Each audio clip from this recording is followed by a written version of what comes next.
You'll never have to tell the A3 to stay classy. It's just always going to be. And for people who comment on videos and say, yeah, but the plastics have been reduced, or there's cost cutting here and there's little touches here that aren't the same.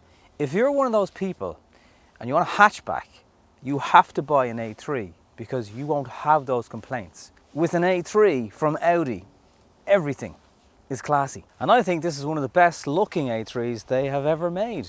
The new Audi nose comes on the front. Little gap here, it's like a stormtrooper gap I'm calling it, especially when the car is white. This does have some packs that make it black and glossy at the front.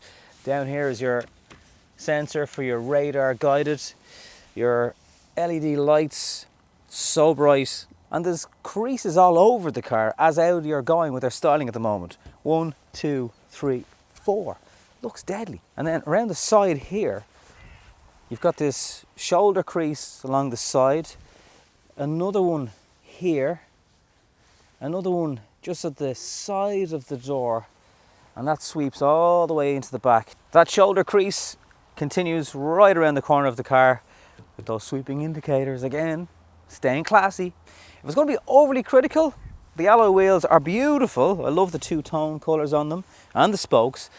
They're 18-inch and maybe they're just a bit too small to carry the size of the car. You'll definitely get away with 19s if you want to spec it on your A3, and they'll probably just fill those arches just a tiny bit more.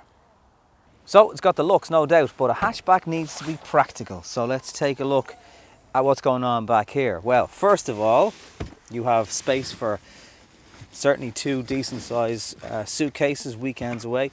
This shelf can hide stuff down here. It also drops down, so you can give yourself a little bit more room in terms of depth. These little catchy things will hold on to that shelf as well. So if you're, for example, stuck at the side of the road, changing a wheel with the gunk that's left there, there's no spare wheel, then that will hold on to it. And there are some shopping hooks, and there's an Audi first aid kit because they're just health and safety conscious like that. In fact, it looks like somebody's already had a sore finger. They've left it half open, but that will be in there should you need it. A very cool useful feature are the independent folding rear seats. So even the middle one can move by itself. That's clever.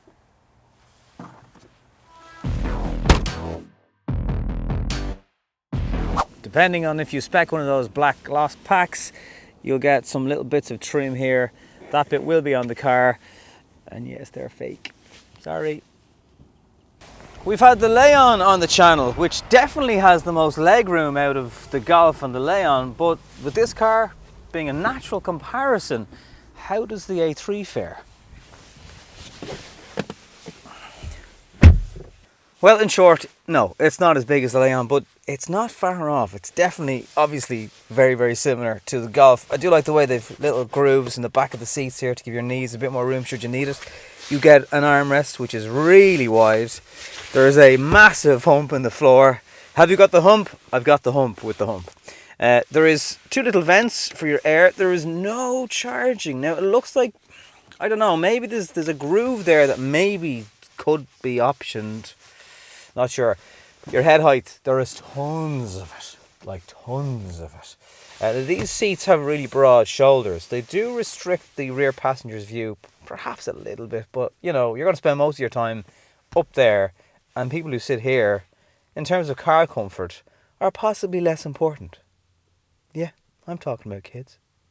Now, I don't like getting excited about things that really aren't that excitable, but the Isofix on this car have got these little attachments, and they slide up and they slide back down again, and they slide up and they slide back down again, and it just means they don't get lost. But I haven't actually seen that kind of sliding action, I don't think, anyway. Overall though, it's not cramped in here. It's pretty good. I think you'd be reasonably comfortable on a long journey, and the seats are supportive across the back.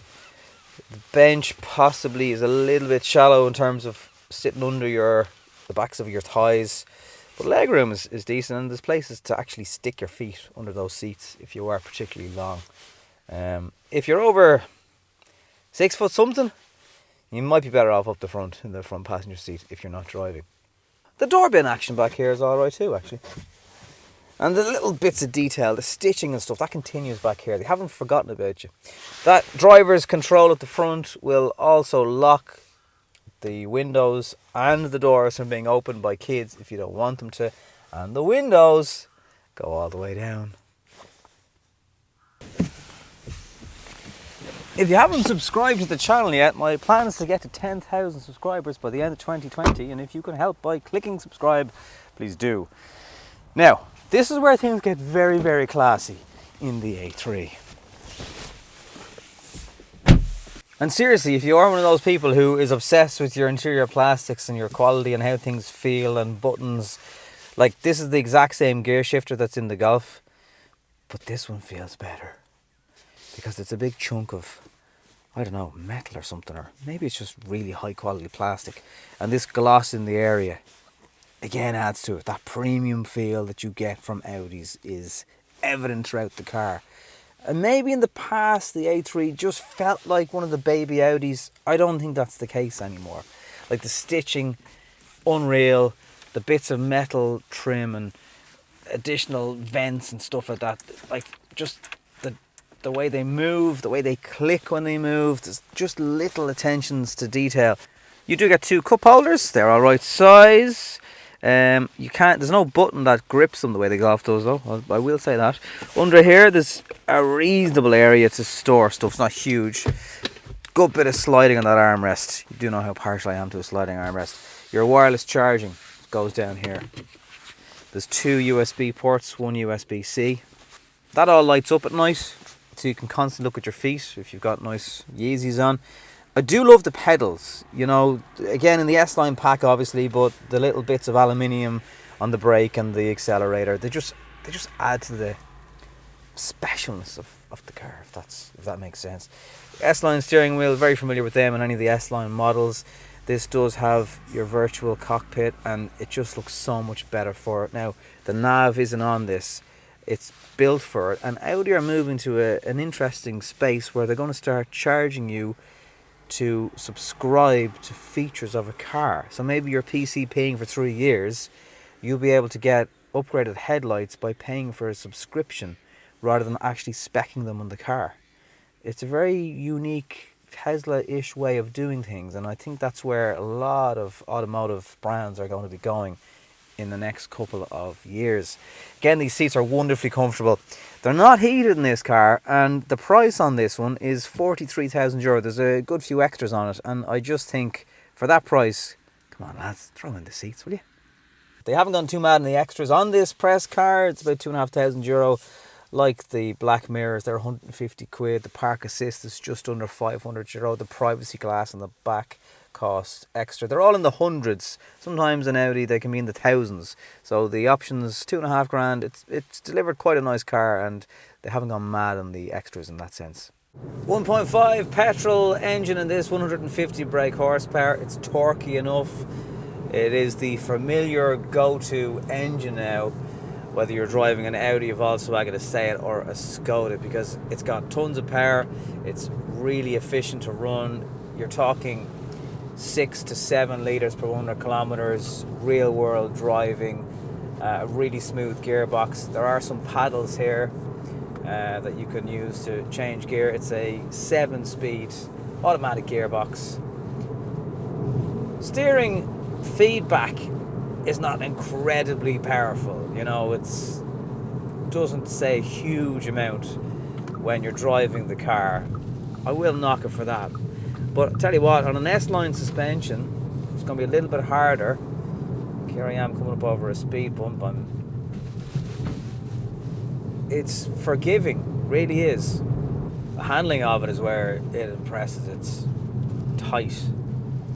And it's across all the range, in fact, of cars using this platform. This is a secondary country, twisty road. It feels very at home in this. It's not the smoothest of surfaces either. There's a bit of, you know, roadworks, resurfacing has gone on, and wouldn't really be in any way bothering you at all. is a car that, when you're in the mood for a bit of a blast, a relative blast anyway, we're talking 150 brake horsepower here, let's not get too carried away with ourselves, but it's a bit of fun to drive, you know, and that's important. A hatch should be able to go around a bend and give you a bit of a thrill when the mood takes it. There's a level where you get to a price point and you just sort of expect things to be there, like the reversing camera, blind spot, heated seats, possibly even a heated steering wheel. They're things that I don't think you'd be rude kind of wondering where they are when you're spending 43 grand. I do think as an overall package though, the looks, how it handles, how it drives, the interior, you're going to feel like you are driving an S-Line if you bother to spend all that extra money. It does handle well though, going into a corner like this, and it's light, it's squatted down, planted, feel confident. The lane assist will just gently guide you along the steering wheel if it feels that you're crossing the white line a little bit too much, or just crossing the line in general. If only the steering had a little bit more feedback in it, that would be a nice touch. As an overall package though, the S-Line is pretty good. You've got enough power, you've got enough style, enough luxury, comfort. It's going to turn heads. Hands up who, you know, hasn't seen a red car that looks as good as this in a while, because it really does look impressive. The Leon and the Golf and others will of course do the same job as this A3, there's no doubt, but to get that extra feeling of speciality, rarity on Irish roads, it comes with a premium. It's up to you whether the cost of this A3 can justify that extra premium. But it is a very good effort, and the interior is really head and shoulders above an awful lot of the competition. It's just up to you how much you're willing to pay for that extra bit of quality, but it is quality. I hope you've enjoyed this review of the new Audi A3. If you've got a comment or a question, or you want to like the video, all the buttons are there for that. Don't forget to give us a subscribe if you haven't done so yet. The A3 from Audi, it still oozes class, it still looks good, it drives well, and it comes with that extra price premium over some of the other hatches. Whether you want to pay that extra premium, that's for you to decide. Thanks for watching.